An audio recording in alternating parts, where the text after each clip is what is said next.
Pernah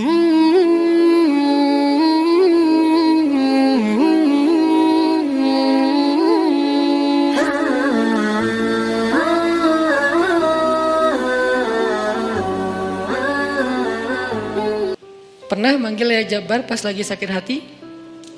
Makanya sering sakit hati. Jabbar itu panggilan untuk orang yang lagi sakit hati, habis dikecewain. Dikecewain oleh apa? Banyak lah, tergantung circle kehidupan kita ya. Ada yang circle-nya lebih ke main, berarti disakitin sama gengnya.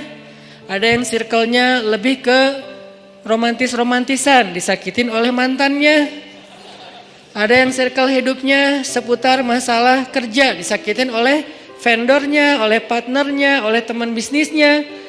Soal circle family life kita disakiti oleh keluarga, anak, orang tua, pasangan, dan seterusnya gitu kan. Yang jelas ketika kita merasa disakitin, ketika kita merasa kayak dikecewain, panggillah Allah.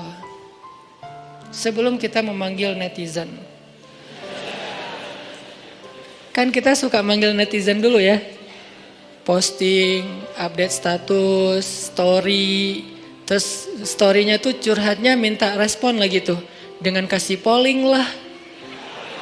Dengan request lah gitu kan.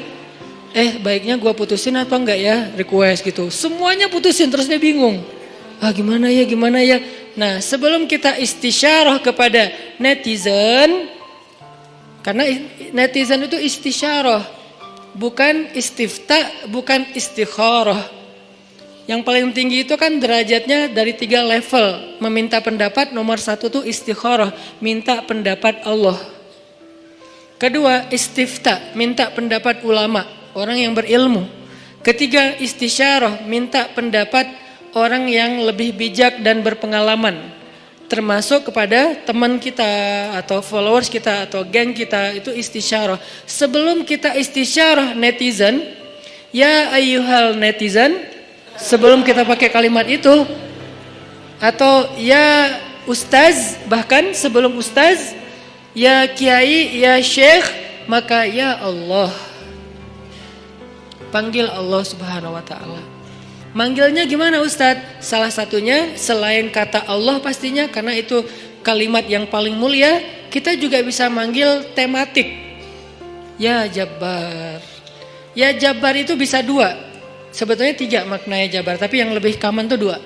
1, dipanggil untuk masalah-masalah yang sifatnya bukan hanya besar, tapi kayak kekuatan.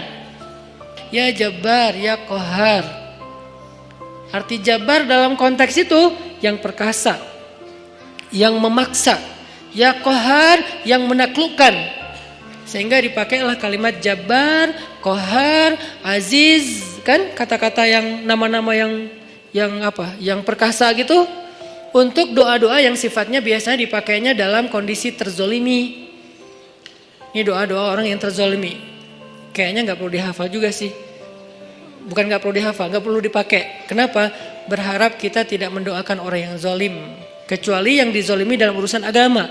Kalau dizolimi urusan pribadi sih, mending jangan mendoakan orang yang menzolimi. Kenapa? Rugi.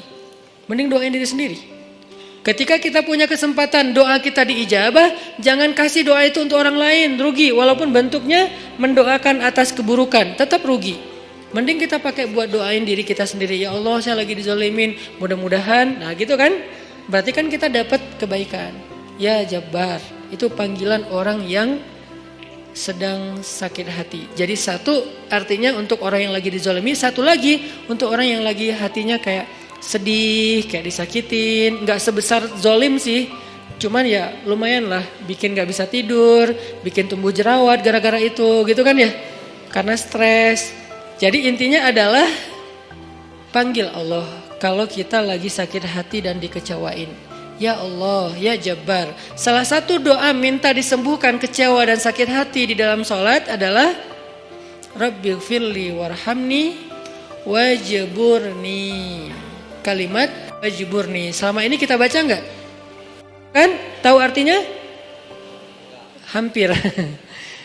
Apa arti wajiburni? Bukan paksa aku dong Allah, enggak. Padahal arti jabar juga yang memaksa kepada kehendaknya. Tapi kalimat wajiburni, makna jabar di sini makna yang ketiga di antara tiga makna jabar, yaitu yang mengobati sakit hati. Jadi ketika kita berdoa, Rabbighfirli warhamni wajburni warfa'ni warzuqni wahdini wa'afini. Banyak banget ya. Luar biasa kita ya. Wajburni itu artinya kalau kita terjemahin, sembuhkanlah sakit hati saya. Atau bahasa lain juga bisa diterjemahin, hiburlah aku ya Allah, aku lagi sedih nih.